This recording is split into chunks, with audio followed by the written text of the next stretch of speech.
Since coming to Ghana, there are phrases that I've heard that people have told me, right?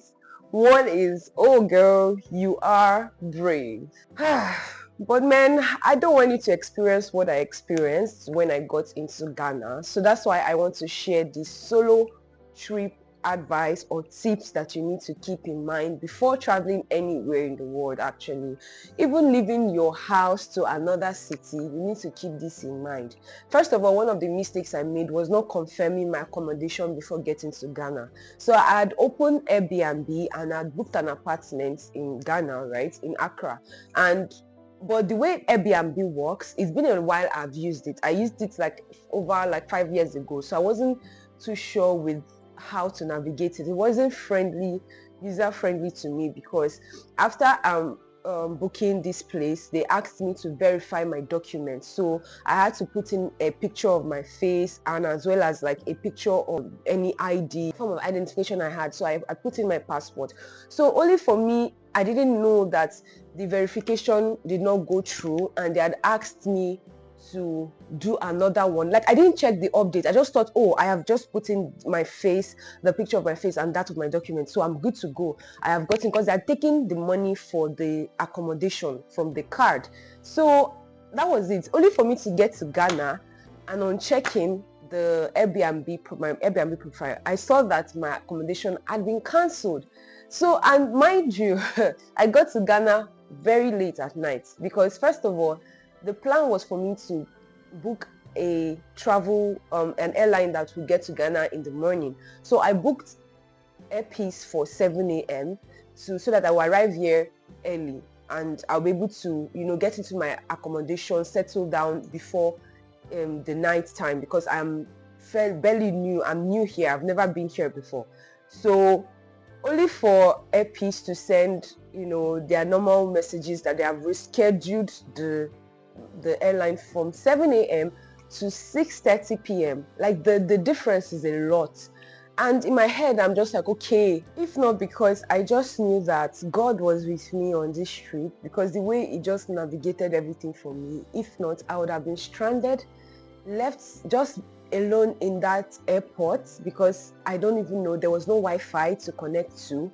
My phone was low. My power bank was low. Let me explain. So I had gone from Abuja to Lagos to get to Ghana, right? And in Lagos, where I was staying with a friend of mine, and there was no electricity in the house, right? As a result of just one or two things, because the meter got finished, everything. So, and it was the day I was supposed to travel. So I couldn't charge my phone well, and my power bank to a full, you have to charge it to be fully powered. So it wasn't fully powered. So I had to like power at the airport, because I had to rush down to the airport, because I was waiting for the light. They needed to fix something for the light, but that didn't happen. So that was it. And my phone was low. Now I'm in Accra by past 7 to 8. Nothing.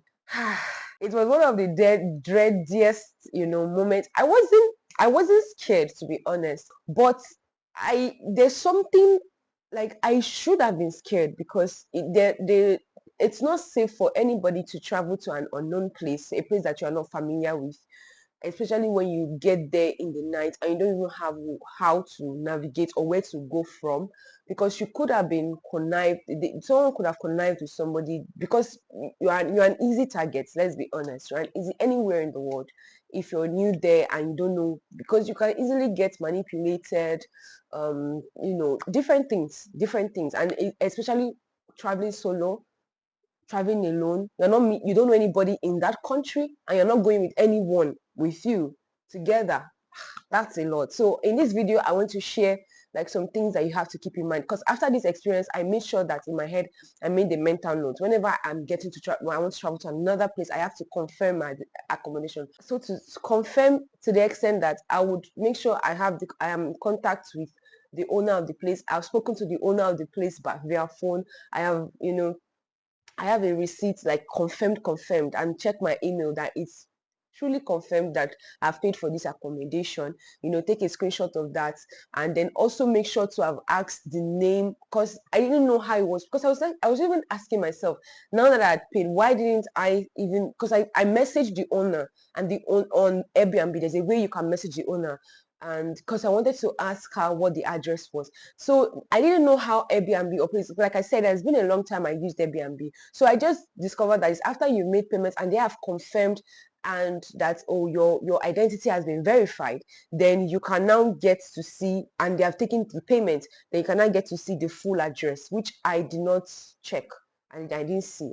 So that's it. So one, you have to confirm your accommodation. Just make sure that you have an accommodation, even if you're going to go and stay with somebody or something, like you have a friend in that country or a loved one, whatever the case may be for you. Just make sure that it's confirmed, and also have what's that thing called, a backup. Have a backup plan. I didn't have any backup plan, so I started looking for apartment that night, and then I got this place, although it's not the best. Like, for instance, now there's no water. Like, they have a timing where they put on the water and when they put it off. Since yesterday I've not had access. I don't even know what time. They told me it's in the morning from 4 to 6.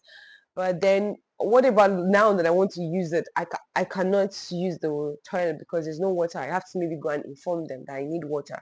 So that's that. Then another thing is, so just have to, I'm leaving here today, so I'm really excited about it, because I feel like the reason why I'm talking like this is because I came down with a cold. I have a cold, so that's why you can hear some sort of, I need to start taking my meds. I brought some travel meds. That's another thing that you have to, speaking of travel and meds, you have to carry your travel meds when you're traveling solo. There are meds that you have to always carry with you, like, for instance, loperamide for anti-diarrhea, acetaminophen, like that's your paracetamol for pains, for fever. Another one you need to carry with you is loratadine. For instance, I am coming down with that and you need loratadine. So loratadine, like, currently I have allergies, and that's another one. I brought one coming. So if you want like a list of travel meds and also your prescription meds, make sure you carry your prescription as well, so that in case you lose your luggage or something, like perhaps something happens, you can be able to go to the pharmacy in that city that you are and get this medication, especially if it's medication on prescription, because they may not give it to you depending on the country until they see the prescription. So that's another thing that you want to keep in mind. So if you want a list of like travel medications that you must have medications when you're traveling, check the link below. All right, so the third one is to roam your network. So that's another thing that I didn't get to do, and it's crazy. Roaming network is so crazy. Someone was telling me that they traveled like to Ghana 2 years ago from Nigeria, and they only had to roam their network for 1,000 naira for 3 days.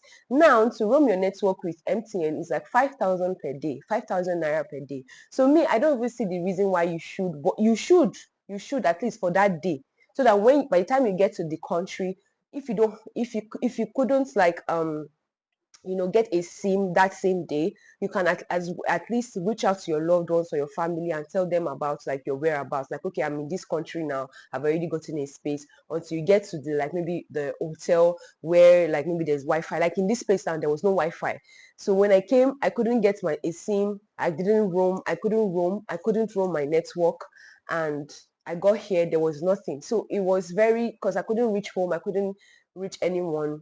It was actually a scary experience. So for at least for the people, because they were wondering if I'd gotten safe and I'd gotten somewhere to stay. So this is something that you want to keep in mind, all right, when you're traveling solo, especially as a female traveler.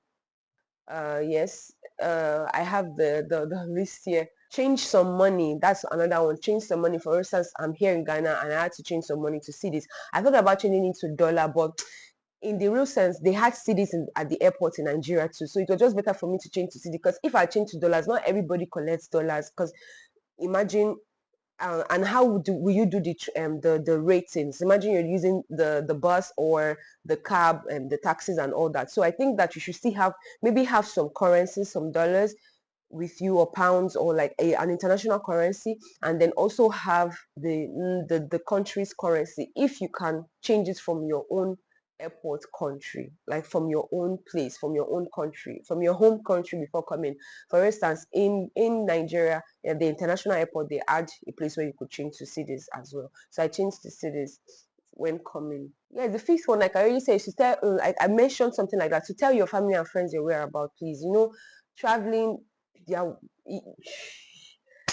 it's a risk. Life is a risk in itself, right? Like traveling, a lot of people have traveled and maybe never made it back and all that. So yes, those things happen, but you need to make sure that you inform your family and friends wherever you're traveling. Like now, as I'm going out, I'm like, oh, I'm in this place, I'm in that place. It's just so that they can know, just so in case of anything, you don't want to, like, I mean, just to be more security conscious, like take a picture of where you are, or just say, oh, I'm going to so place today, at least to one or two persons. Let people just know your whereabouts, actually, especially your loved ones. All right, so prepare the last one, the last but not the least, which, yeah, very very important, is that if you're traveling solo, make sure that you prepare a structured itinerary, like an itinerary that includes your budget, where you want to stay, where you want to visit, the places you want to visit, the food you want to eat, how much you should spend per day. This is very important, especially when you're traveling solo to this country. You want to make sure that you have all this planned, but you also have to put some flexibility to your planning, so that you are not discouraged or disappointed if things don't work out the way you plan. Remember that the constant thing in life is change.